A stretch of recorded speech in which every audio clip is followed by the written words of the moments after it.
Hey guys, cool blowing right back. I'm Rick. Eric. I'm Aaron. I'm Calvin. We are back with ReZero. Last time on, what happened? Whale eats you and everyone forgets. It's true. That did happen. Whale. Well, more than just forgets. Erased from existence. Yep. Your room doesn't exist anymore. The room. Yeah. It's crazy. Madness. The same thing happened to the wagon dude. Yep. And it happened to Rom. Auto. Rim. Rom. Doesn't remember Rim. That's what I meant. I believe you. And Puck is pissed. Yeah, Puck is pissed. He's all Yeah. big and true for me. Yeah, he just showed up. He's like, "What the puck?" And then he's like, "Oh." Go fuck yourself.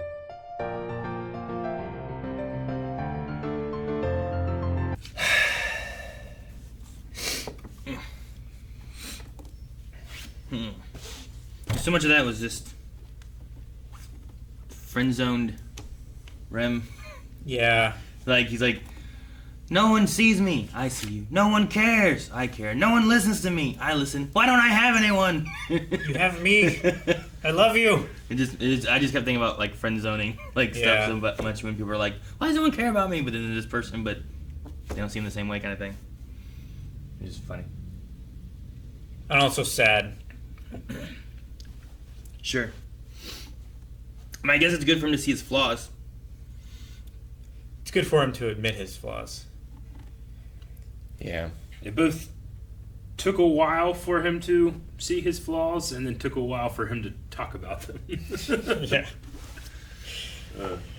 No, I get you. I mean, yeah, him being self-reflective and like I've said before, like I don't really love Subaru as a character, but I see if we're starting from zero here, huge potential for growth. I just hope that we see that versus. Well, you know, is he going to become the greatest hero this land's known, or I don't need him to become the greatest hero. any of the that land's stuff? known. Is he going to do anything? Yeah, but we'll see. Like, I do get, like, him being like, I don't do anything. I haven't saved Yeah. anyone. It's like, I get exactly what he's saying, Like, because I'm- most of what he's done you hasn't know. been because of him, but because of what he's done, other people have done He's things. placed other people in And- position to do what they need to do rather than him doing something. Like I don't know what he does, So, what he can do, but I mean, just per his like power base, he needs to focus on like being able to like gather information and know things that other people don't, things that are going to happen.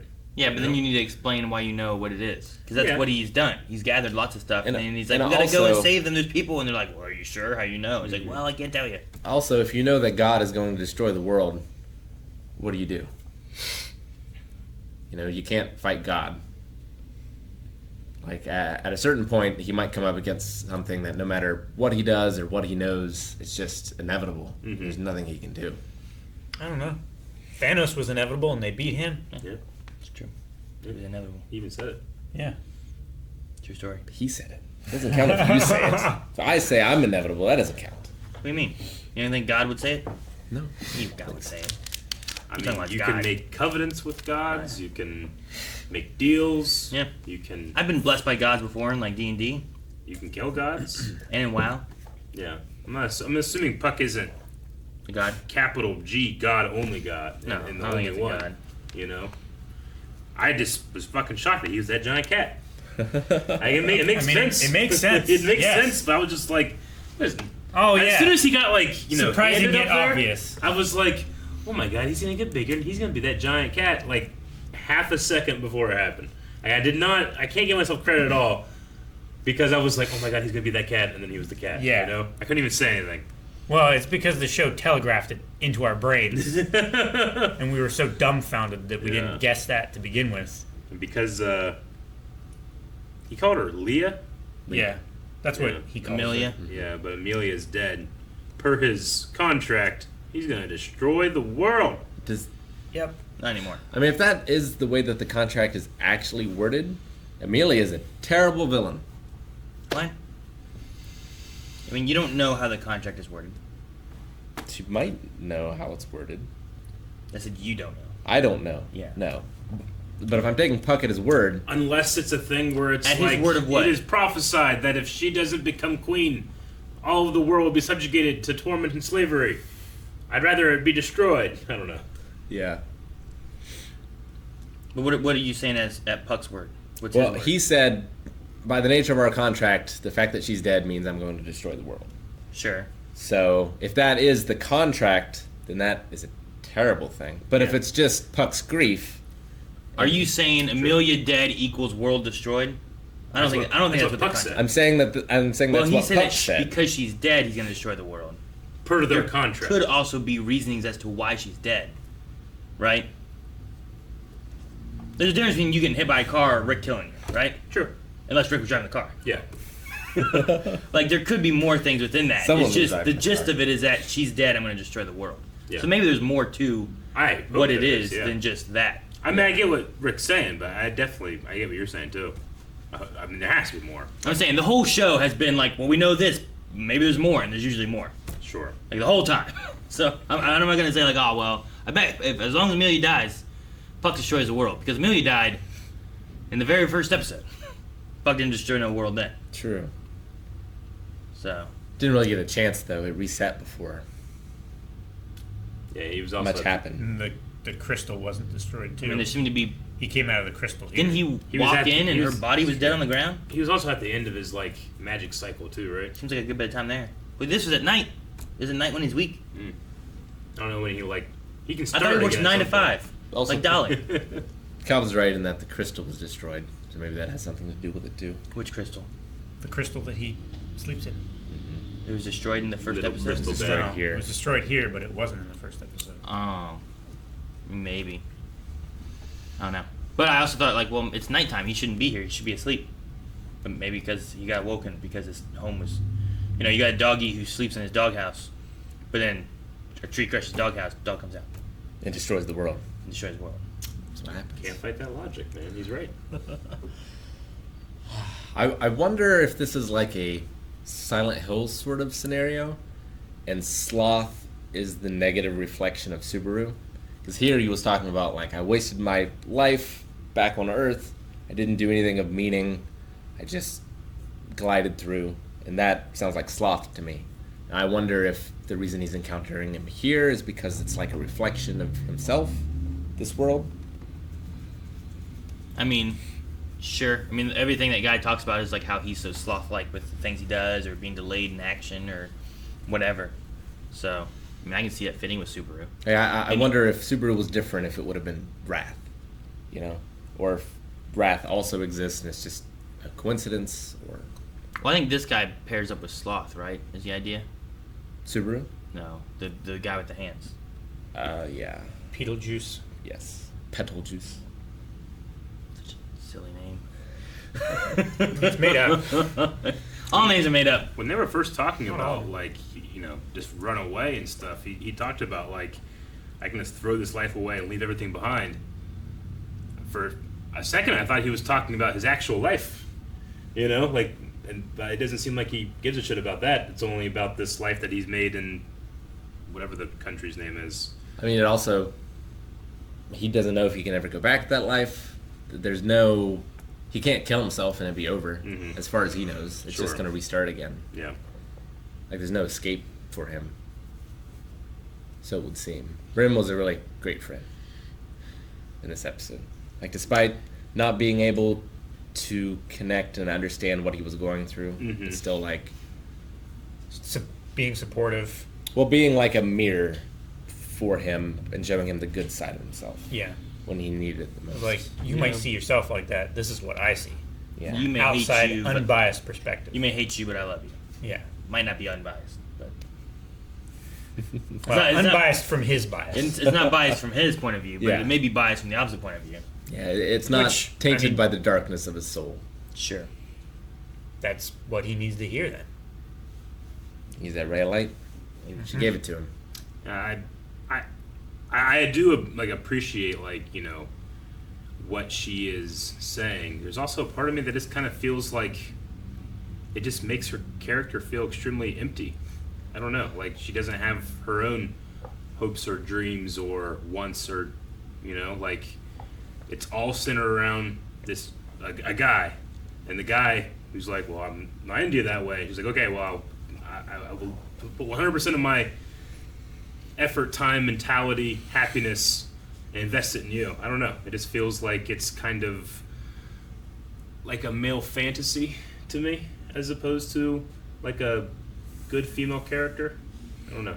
I can kind of see that, but also, like before, she said she didn't have any hopes or dreams, Sure. and it was like the painfulness of what happened in her childhood. Yeah, her past tainted it all, and it's Yeah. because of Subaru that's been unlocked, kind of thing. Yeah, I'm not saying like was the this is soft it's times, bad hard writing or anything like that. It's just like it's hard for me to like, I don't know, relate or I think it's just relate might be the right word. I think it's a question of where her character goes from here. Yes, exactly. Same thing with Sabaru, honestly, or everybody in the entire show. It's like the car. Where they go from here, but yeah, I'm sorry. I'm sure I mispronounce all the time. It's okay. But yeah, I don't know. It just felt weird to me. It's because you've never thrown yourself at a man. I have. They just Tom weren't able to Welling. catch you.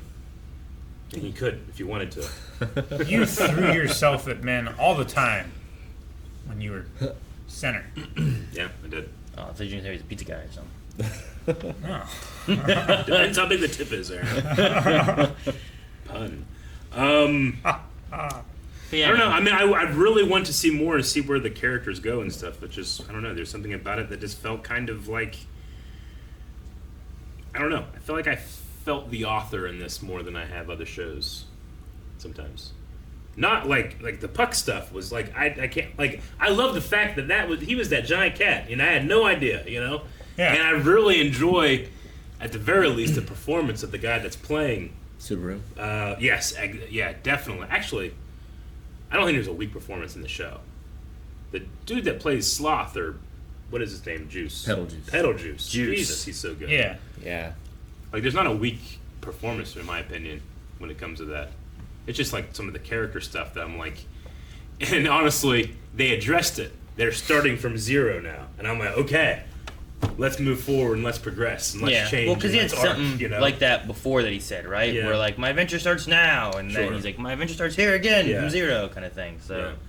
it's like I guess that's why it's called ReZero. I don't know. Sure. I have no idea. I've never seen the show, but that would be my assumption right now is that we're starting from zero, and he's gonna Mhm. grow differently than what he has been. Yeah, I mean, that's just such a great moment for me, and it wouldn't have happened if Subaru hadn't acted like he had Yeah. been having. Exactly. Sure. True.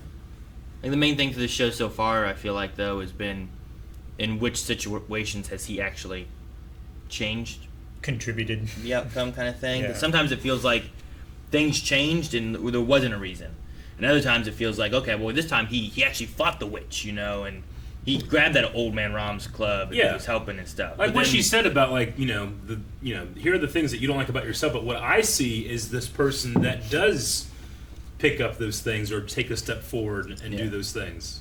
And I like that moment. And maybe it's I need to rewatch some of it, but there was one in particular, and I can't remember what it was, where like I remember he reverted back in time, and then we moved past that point, had a new like save point, and I'm like, I don't really get what changed that he didn't have to die or whatever happened, but I forget what it was. There's been like 2 or 3 save point things that he's had so far, and it's not this one, so it must have been the one before. Mm-hmm. That I'm like, what did we do to change this? But it wasn't the dog one. He That just, one things he just happened. wasn't killed, right? That was the thing where like he died in the hallway to one of the girls, I think. I mean, that's what we thought. And was then like from, he died in yeah. the woods By Rim. by Rem, and then he was able to just not be killed that time. and then it moved on to the dog section, right? Yeah, I think so. Then he took her on a date. I mean, the depressing thing here is, sure, he saved Rim, Mhm. but then she just dies again at the castle. Yeah, So, like, it's like Stain's Gate all over again, yeah. where Well- maybe you can push it back. And I really enjoyed those like 2-frame cutaway things. Yeah. Where she's saying all these things, and you're like, oh, and then he's like, she's gonna die. You know? Yeah. Like that's really. Well, she's like, effective. but you saved me, and then it cuts to her like bloody, Just and, bloody and like dead. and there's like nothing you knew about it. Yeah, yeah, and like it's really effective. It's a good way of doing it, where it's like that's in his mind. Yeah. It's not in her mind because she never lived it, but Yeah. he has seen all these things, and I kind of like the idea of like, you know how hard it is for me to give up. I've been trying to help and do this and do this and do this, and that was the easy part, thinking I could change something. Sure. And I had to keep living through seeing you die and seeing Amelia die and Yeah. the whole kingdom's dead and all this stuff. It's hard for me to give up thinking that I can change it, but I can't because I'm worthless. Yeah. So I kind of like that. Like that, it made sense in that part of him being like, it's not. I completely buy that this character should be a broken 1,000,000-piece mirror on the ground right now. Like his, You know? his psyche should just be like, And it's all over the place. And I right? do like Yeah. the idea of Rem being the person that's like keeping those pieces together so it can still reflect, you know, it can still do something. She has a paintbrush with like Gorilla Glue. Yeah. Yeah. So We need Barry Allen. I guess right What now did I I feel do? like I'm more excited for the potential of the Reassemble show here. than I, you know, Real fast, than the show itself right now. I guess. Like in season 1. I don't know. I love that Puck like froze those people and stuff though. That was real cool. I love- I like how the big icicle spear thing smashed through them, and then like they froze on the front surface. As if it were like Because at first I was like, did they turn to blast? salt? No, I think it froze them. Because Yeah. it did a thing, and I'm like, what did it do? But think then I that- like the one guy who's like this and just slowly freezing him as it goes out. I think that's Subaru's worst death for a few reasons. Like, one, it's probably the most painful one he's had so far. Yeah. But two, at the end, he turned into what he hated most. Like, he thought it was Sloth laughing, but it was him that was It was laughing. him laughing. And it just shows that, like, maybe this is what Sloth went through. Yeah. Like, maybe this is what all of the higher-ups for the Witch of Envy go through, and, like, eventually the madness turns them into this. So I think that was the start of his triggering to finding out that he's worthless, right? Like he's laughing and having that sloth thing and being like, maybe he's right. I can't do anything. I'm too slow for this. I'm not knowledgeable enough for this. I'm not this, you know. That's why when he goes back and reverts back to the marketplace, he's like, let's leave, let's run away. I give up. I'm done. Like there's nothing I can do. I've tried all kinds of things. There's a whale, giant cats. And the Hands of Envy, too, kind of look like his shadow magic as well. Mm-hmm. Sure. But that could also just be like a witch's magic kind of thing, rather than being like The Witch of Envy. rather than being because it's sloth related or envy related or whatever. Because I think he said that he's like sloth or something. He keeps talking about the hidden hands or something. the unseen hands. The unseen hands, Mm-hmm. which that's the same kind of thing that killed Amelia. So I don't know. I think it's all witch magic somehow. I just don't know who the witch is. Why they're doing this? Doesn't like Amelia. And how they can be defeated, or if they should be defeated. All I the- just to all the cult guys. like thinking about Puck and like all of his scenes and like all of his interactions with everyone, how much I've liked him, and then just hearing him the way he was in that, you know, elder god form that he was in, it was just like, man, I don't know this guy at all, you know? I think that's kind of the way with almost all the characters we've seen so Yeah. far. Like, think of how Subaru was at the beginning versus how he is now. Like, he's just so different. And Rim, when she was killing Subaru versus now, like, Or when you first meet her and she's just a maid, and then you see her with this giant mace killing Yeah. people. Yeah. Lord Roswell, who was like just there and he has his makeup and his cape and everything. You're like, well, who's this guy? And then he Then shows he up with those comes in dogs and and just flies over those dogs and incinerates them all. incinerates them all in like a one attack. It's like, Jesus, this guy's strong. I didn't know he's so strong. He was just a lord, just looking out for this house. Just being fancy and free. I think it's just showing the power of circumstances Yeah. and how much that can affect personality. And perception. And pomp. Circumstance? What did you say? You said circumstance already. Yeah, I did. In circumstance. Guys, thank you so much for watching. If you guys enjoyed this, make sure that you subscribe because there's more ReZero. And if you want to see the next 4 episodes right now over at patreon.com/blindwave, you can find the link down in the description below. Also, don't forget to check out our merch store at blindwave.com because we got some new things that have trickled onto there. You might want to check them out. Oh, it's so cool. Oh, look at that. Oh.